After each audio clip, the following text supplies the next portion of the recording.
Um fato muito importante para nós que aconteceu em 1985 foi o fim do regime militar. A ditadura militar no Brasil foi um regime autoritário que teve início com o golpe militar em 1964.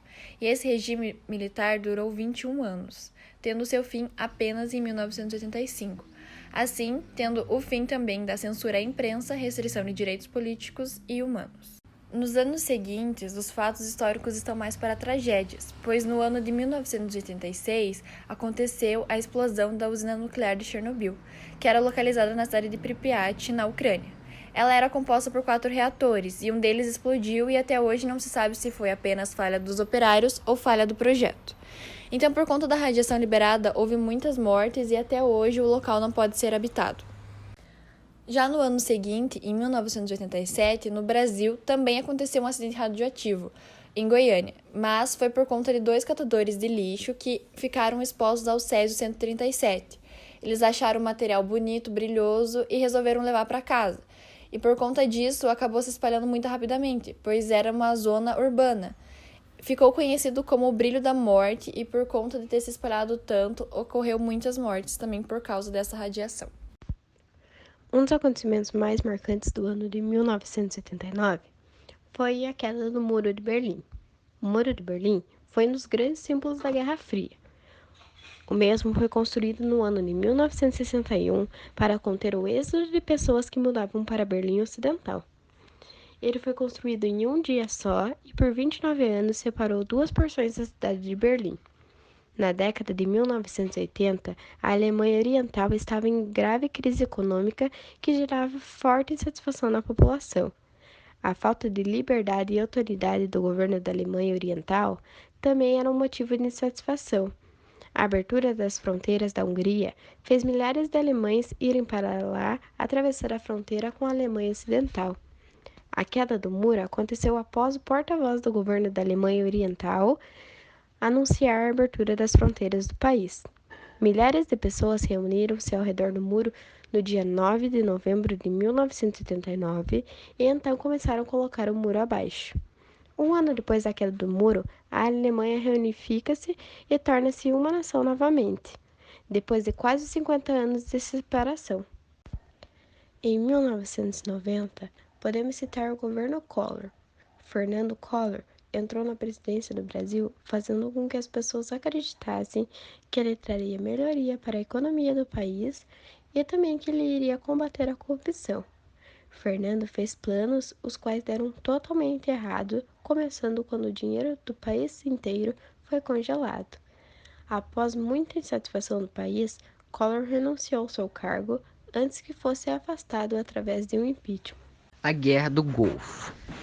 A Guerra do Golfo foi um conflito que aconteceu no Oriente Médio entre agosto de 1990 e fevereiro de 1991.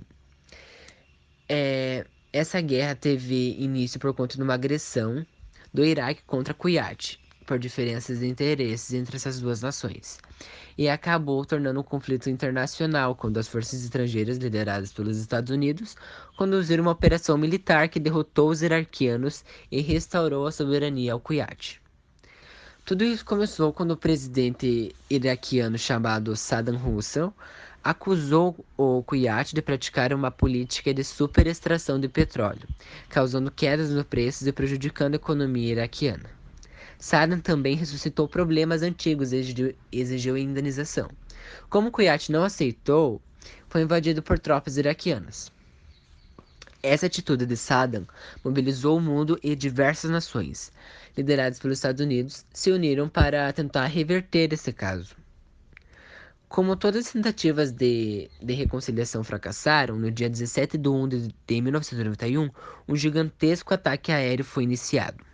Em pouco tempo, o Iraque estava destruído e Kuwait perdeu quase 10 bilhões de dólares com a queda de produção de petróleo. Mas Kuwait, mesmo assim, voltou a ser independente. O Iraque sofreu sanções econômicas e os Estados Unidos conseguiram despertar o ódio em muito mais gente. Para os americanos, a Guerra do Golfo nunca teve um fim, nunca acabou, pois o objetivo, né, dos Estados Unidos era matar Saddam Hussein. mas isso não foi realizado. Os Estados Unidos nunca aceitou a petulância desse ditador e estavam esperando uma nova chance de pegar o ditador.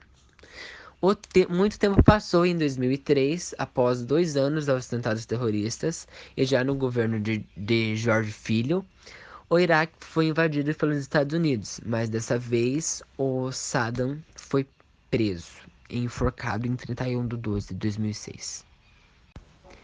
Guerra da Chechênia. A Chechênia é uma das repúblicas que atualmente compõem a Federação Russa. A Chechênia certamente é o caso de luta mais famoso na Rússia desde o colapso da União Soviética em 1991.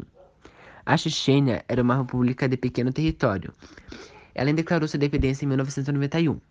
A Rússia não aceitou essa decisão, mas a sua tentativa de intervir não obteve êxito, pois seu exército foi derrotado pelo inimigo. Esse conflito se arrastou até 1996, quando houve um acordo que pôs fim a esse conflito. A Chechênia é de religião islâmica. Isso aconteceu porque na tentativa de criar um Estado muçulmano, ele invadiu o território da república vizinha. E o governo russo, temendo uma expansão separatista, enviou uma tropa que tomou posse de 80% do território e passou a administrá-lo. A partir da década de 1970, a economia da União Soviética começou a entrar em crise. A crise foi resultado da falta de ações do governo soviético para dinamizar a economia do país, que já demonstrava estar em atraso tecnológico e econômico em relação às grandes potências mundiais, e os indicadores sociais do país começaram a cair. A disparada do valor do petróleo criou um clima de falsa prosperidade, que impediu que reformas na economia soviética acontecessem. O envolvimento do país na Guerra do Afeganistão e o acidente nuclear que aconteceu em Chernobyl em 1986 contribuíram para o fim da URSS, pois impuseram pesados gastos a um país com a economia já fragilizada. O último presidente soviético, Mikhail, começou a realizar reformas de abertura do país para o Ocidente, sobretudo na economia, e essas levaram ao desmantelamento da União Soviética. Quando Mikhail renunciou em 25 de dezembro de 1991, a URSS foi dissolvida e isso marcou o fim da Guerra Fria. Então, Fernando Collor de Mello foi o primeiro presidente do Brasil, eleito diretamente pelo voto popular, após o fim do regime militar de 1964 até 1985. Mas em 1992 recebeu denúncias apontando o envolvimento direto do presidente com o escândalo PC Farias. A denúncia provocou uma série de investigações. Ao mesmo tempo em que eram feitas investigações, um processo de impeachment contra o presidente foi protocolado na Câmara dos Deputados por Marcelo Lavaneri e Barbosa Lima Sobrinho, no dia 3 de setembro de 1992.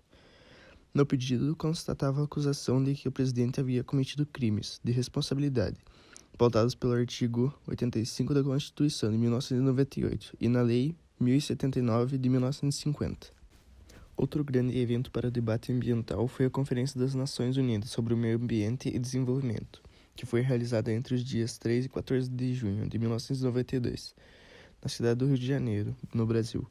O evento, que ficou conhecido como Eco 92 ou Rio 92, fez um balanço tanto dos problemas existentes quanto dos progressos realizados, e elaborou documentos importantes que continuam sendo referência para as discussões ambientais. Nelson Mandela, em dezembro de 1993, recebeu o Prêmio Nobel da Paz pela sua luta contra o regime de segregação racial. Ele, que já foi presidente da África do Sul, já foi líder do movimento contra o Apartheid, que após isso foi condenado em 1964 à prisão perpétua e foi liberado em 1990, depois de uma grande pressão internacional. Desde a década de 1950, que os países europeus começaram a se unir em blocos visando o crescimento integrado.